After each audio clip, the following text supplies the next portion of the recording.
Hi everybody. Hello, I'm Ryan. I'm Bethany. And we are Ryan and Bethany Board Game Reviews. And today we're going to be talking about Cross Clues. This is published by Blue Orange Games. Don't forget to hit that subscribe button so you can see our videos as they come out. Ding!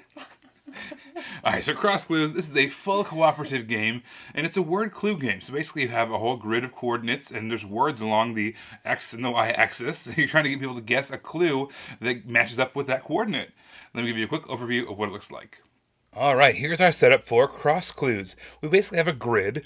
It's going to be either 3x3, 4x4, or 5x5. That's the hardest difficulty level, and it's also the level that we usually play at.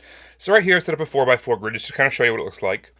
And underneath each grid, we have a word. So we've got a deck that we can pull from.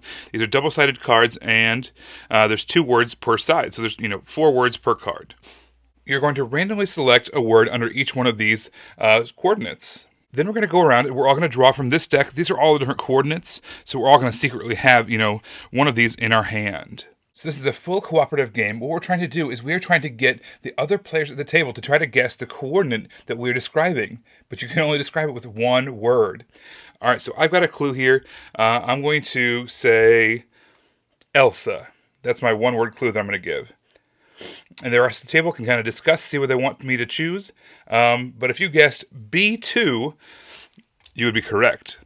Cold child. So on another player's turn, they might say something like Dementor. So then everyone's going to look around the table. They're going to try to see what coordinate best meets that.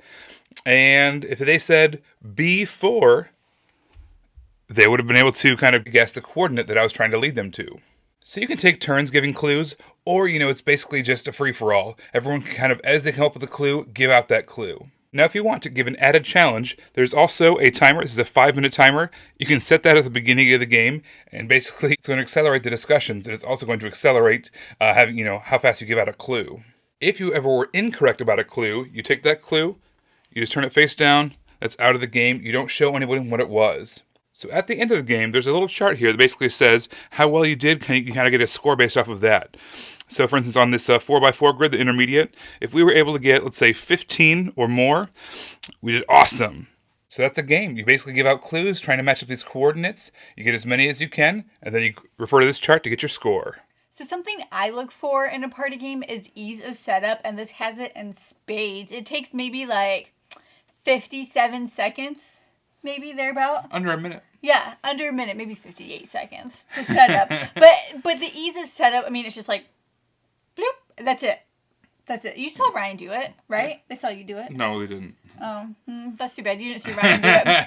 But it would have taken 57 seconds. Yeah, 57, maybe 58 seconds. But the ease of setup really lends itself to this game.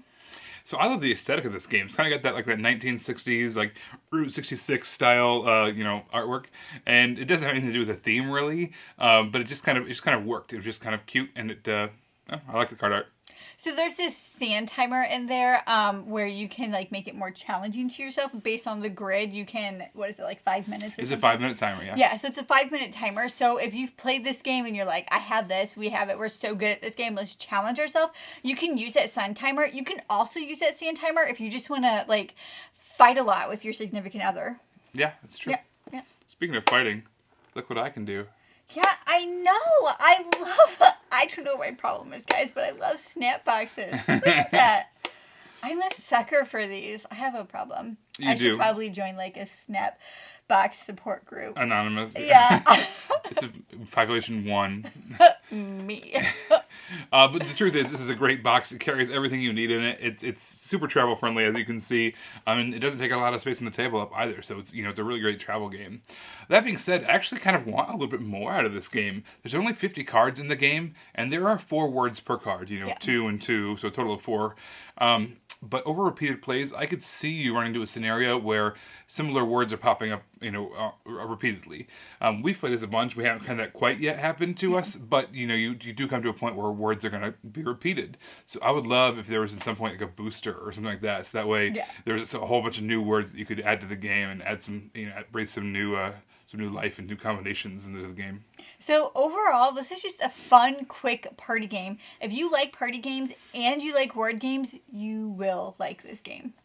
All right, so one of our favorite large group games of all time is Codenames. Let's be real, there's a lot to compare there with Codenames. And one of our favorite two-player games is Codenames Duet, even though we're terrible at it. Yeah, terrible. Pretty terrible. The thing is, this is actually, I think, a more fun system than either one of those. I will say that, there's a certain amount of strategy and longer-term, planning that goes into a game of Codenames. I really like the way that makes my brain think. But at the same time, if I have, if it's just a little bit of time to work with, I'm busting this one out every time. This is only 5 minutes, or you can use the 5-minute timer to make sure it's 5 minutes. Yeah, 5 minutes and 57 seconds. Plus setup, yeah. Yeah. And then 12 seconds to tear down. Yeah, there's that too. So yeah. No, this is lightning fast. It's got a good amount of game in it as well. I just love the system. We only use the 5x5 grid. It's you get a 10-minute timer when you do it that way. But it's just a lot of fun. I really like Cross Clues. Well, don't forget to subscribe so you can see our videos as they come out. You can also find us on Facebook under Ryan and Bethany Board Game Reviews. You can find us on Twitter under Ryan and Bethany 1. And you can find us on Instagram under Ryan and Bethany. Don't forget to stay tuned to the very end for our pounds and inches update. But until then, see you next time. Bye, everybody.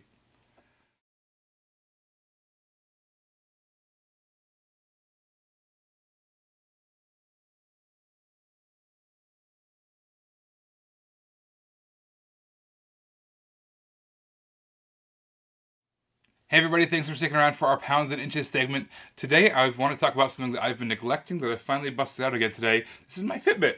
I've had it for a while and I just haven't been getting a lot of use out of it. I've been kind of, too depressed, for lack of a better word, to strap it on because I know I'm going to look down at it, see no results, and then get upset. But, you know what? It is a tool to use like anything else, and it is what you make of it. And I decided to start tracking again. It tracks your steps, tracks your heart rate, all that stuff. And whenever I do that, I always see results. If nothing else, it's an awareness. Oh, yeah, yeah. So that's that's what I'm doing again today, is strapping back on my Fitbit. So if you have any kind of pedometer or your heart rate tracker or any of that kind of stuff, I suggest checking it out. You might see some results. And you might know when you get bad news because you can prove it. Be like, my heart rate's super high right now. Yeah. I have, whenever I have a bad day at work, my heart rate jumps. Yeah. I can noticeably see it. It's not anything we should laugh about, but it's just nice to have proof. I really was having a stressful time because my heart rate was really up.